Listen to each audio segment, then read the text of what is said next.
Yan mga kamangyan, oh. Nandito tayo sa Niagara College. Yan, nandito yung gagawin nating tangke. Shipping area nila. Loading and unloading. Yan.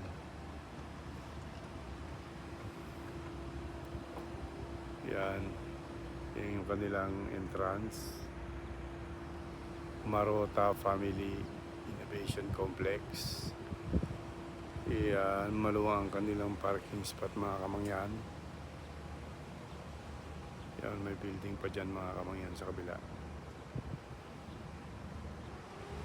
Yan.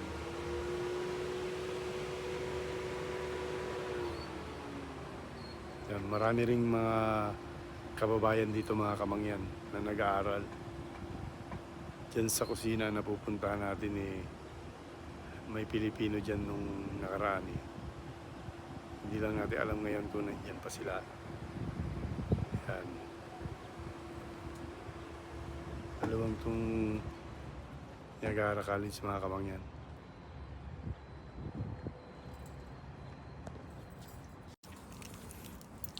Kaya mga kamangyan, tinignan natin dito yung kung may fishing spot dito sa may St. Catherine. Yan ang bridge nila, Yan. Parang dito dumadaong yung yung barko. Tingnan natin kung pwede mag-fishing. Pwede siguro kasi malalim naman ang tubig.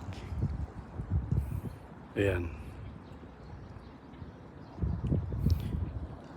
Ayun yung tulay na dinaanan natin kanina mga kamangyan.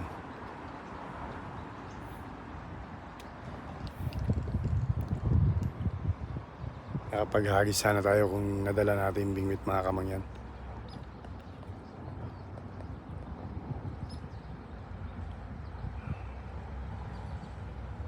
Punta tayo dun sa gawi dun. Titingnan natin. Okay.